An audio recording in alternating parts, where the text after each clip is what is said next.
होतो आणि पोलिसांनी देखील या महाराष्ट्रातल्या जनतेची जनभावना लक्षात घेऊन रात्रीचा दिवस करून अथक प्रयत्नाने ही केस पुटअप केली, योग्य तऱ्हेने पुरावे सादर केले, कुठेही गुन्हेगाराला सुटण्याची संधी मिळाली नाही अशा प्रकारचं वक्तव्य न्यायाधीशांनी देखील दिलं।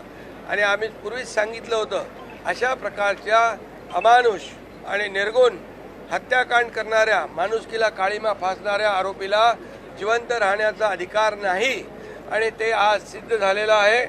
आणि म्हणून मी न्यायाधीशांचं अभिनंदन करतो। यामध्ये सरकारी वकील असतील, पोलिसांचे कलेक्टिव्ह एफर्ट्स आहेत, या संदर्भामध्ये ज्यांनी सहकार्य केलं त्या सर्वांचं मनापासून अभिनंदन केलं पाहिजे। कारण ही केस अतिशय दुर्मिळातली दुर्मिळ होती आणि म्हणून या महाराष्ट्रामध्ये एक मेसेज जाणं गरजेचं होतं की काही केलं तरी चालणार नाही, फासावर लटकवावं लागेल।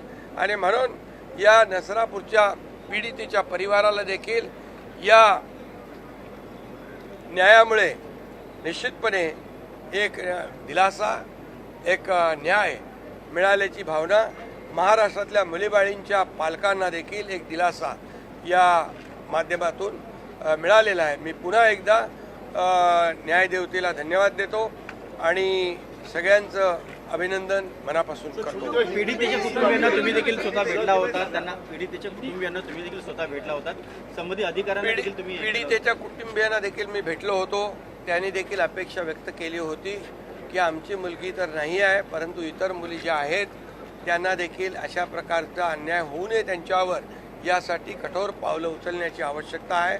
आणि त्याच वेळेस पोलीस SP DG संबंधित जे काही टीम तयार केली होती गृह विभागाने मुख्यमंत्री महोदयांच्या मार्गदर्शनाखाली, त्याच्या सातत्याने आम्ही संपर्कामध्ये होतो आणि पोलिसांनी देखील अतिशय चांगलं काम केलं। आणि म्हणून एक पोलिसांनी या केसमध्ये कमी वेळामध्ये चार्जशीट फाईल करून सगळ्या प्रकारचे पुरावे या ठिकाणी सादर केले।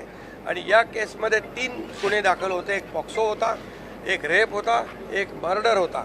न्यायाधीशांनी तिन्ही गुन्ह्यांमध्ये आरोपीला पॉक्सोला पण फाशी, हत्येला पण फाशी आणि रेपला पण फाशी, त्यामुळे याला तात्काळ फाशी होईल आणि एक सामाजिक मेसेज या गुन्हेगारांमध्ये जाईल।